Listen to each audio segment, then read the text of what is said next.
अब हम मीन निकालने के सेकंड मेथड का यूज़ करेंगे, that is assumed mean method. इस मेथड के लिए हमें डी की ज़रूरत होती है। और डी हम कैसे निकालते हैं?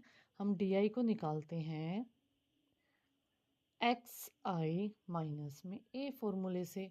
ए क्या होता है? ए एक एज्यूम्ड मीन होता है। एज्यूम्ड मीन यानी जिसको हम मीन को हमने एज्यूम किया है, जिस मीन को हमने एज्यूम किया है गिवन डाटा में से।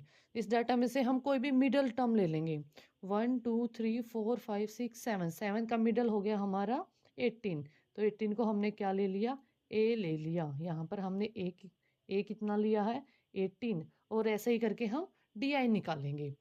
तो डी जब हम निकाल रहे हैं एक्स आई यानी फर्स्ट टर्म हम दे रहे हैं, तो 12 माइनस में जो हमने ए लिया है 18, हमारा आंसर आया है माइनस का 6।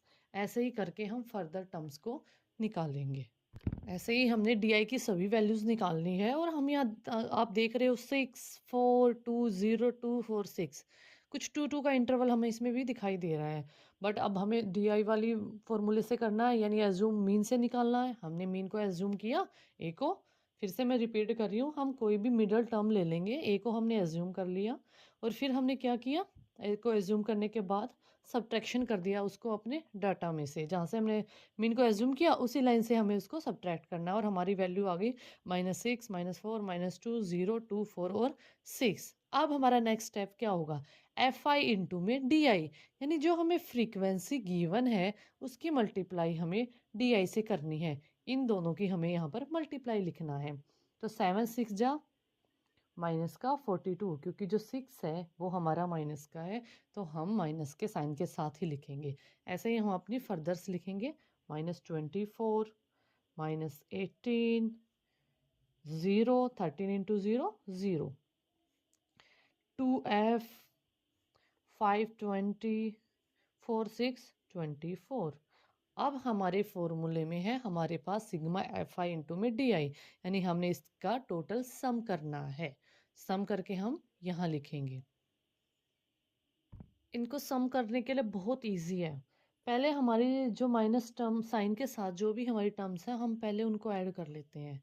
वी नो माइनस माइनस हमेशा ऐड होता है। उन टर्म को एक बार ऐड कर लेते हैं, मिडल टर्म को एक बार, और हमारी जो प्लस के साइन के साथ जो टर्म उनको एक बार ऐड कर लेते हैं। तो हमने -42 -24 और -18 को प्लस किया तो हमारा आया माइनस, इन दोनों को प्लस करने पर आया हमारा माइनस का 84। और ये हमारा ज़ीरो था ही, और इनको प्लस करने पर आया हमारा 24 इंटू में 20, इट इज़ 44 और 2f को एज इट इज़। इस टर्म को जब हमने सोल्व किया तो माइनस का 40 और यहाँ से हमारा आया 2f, यानी हमारा जो समीशन है, जो हमारी वैल्यू है वो आ गई हमारी -40 प्लस में 2f। अब इस फॉर्मूले से रिलेटेड हमारे पास सभी टर्म है, यानी सिग्मा ऑफ एफ आई हमारा है 44 प्लस में F, sigma of F I into में डी आई हमारा है माइनस में 40 प्लस में 2f। इन वैल्यूज़ को हम अपने फॉर्मूले में पुट करते हैं। बट हम फिर से ध्यान करते हैं कि हमारे पास जो मीन था वो हमें ऑलरेडी गिवन है, दैट इज़ 18। 18 इक्वल टू ए। अभी ए हमने कितना लिया था? 18। और हमारा सिग्मा एफ आई इंटू में डी आई कितना आया? ये आया हमारा माइनस में 40 प्लस में 2f। और हमारा सिग्मा कितना आया था? 44 प्लस में f। अभी बच्चे यहाँ पर हमारा मल्टीप्लाई का साइन नहीं है, हम इस 18 को ये इस तरफ लेके आएंगे तो ये माइनस का 18 हो जाएगा, और वहाँ हमारा बचेगा माइनस का 40 प्लस में 2f अपॉन में 44 प्लस में f। ये बन गया 0।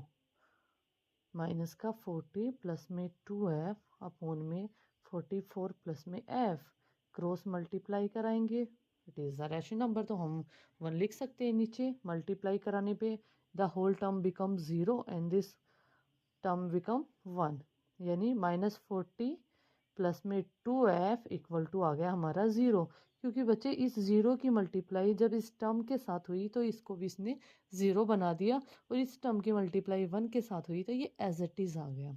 अभी क्या करेंगे, हम 40 को उस तरफ लेके जाएंगे तो वो प्लस का 40 हो जाएगा, और क्या हमारी एफ की वैल्यू आ गई 40 अपॉन में 2, दैट इज़ 20।